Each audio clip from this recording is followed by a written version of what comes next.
পবিত্র কোরআন মুসলমান ধর্মের মানুষের কাছে এক মহান গ্রন্থ, যা এ ধর্মের অনুসারীদের পথ নির্দেশিকা। কোরআন আল্লাহর বাণী। হযরত মুহাম্মদ সাল্লাল্লাহু আলাইহি ওয়াসাল্লামের কাছে পাঠানো হয়েছিল এই ধর্মগ্রন্থ। এটি অত্যন্ত পবিত্র ও সম্মানের হওয়ায় কোনোভাবেই যেন এই গ্রন্থের সম্মানহানি না হয় সেদিকে খেয়াল রাখেন মুসলমান ধর্মের মানুষেরা।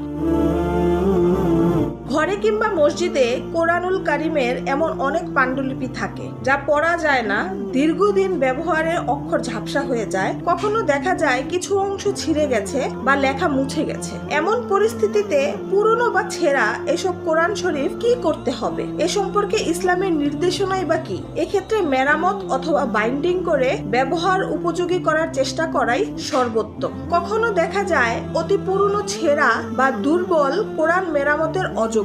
চলুন জেনে নেই সেক্ষেত্রে কি করণীয়।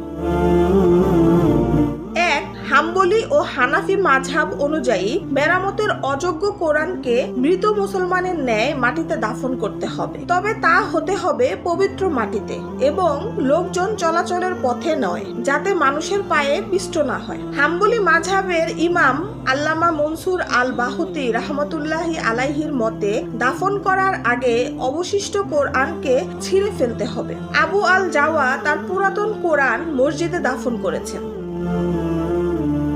2. পড়ার অযোগ্য কোরআনের পৃষ্ঠাগুলো পুড়িয়ে ফেলার পক্ষে মতামত দিয়েছেন মালিকি ও শাফিঈ মাযহাবের ইমামরা। হযরত ইবনু আল বাত্তাল রাহমাতুল্লাহি আলাইহি বলেন, হযরত উসমান রাদিয়াল্লাহু আনহার নির্দেশের আলোকে ব্যবহার অযোগ্য কোরআনকে পুড়ে ফেলা জায়েজ রয়েছে। এতে কোরআনকে সম্মান করা হয় এবং আল্লাহর কালামকে মানুষের পায়ে পিষ্ট হওয়া থেকে রক্ষা করা হয়।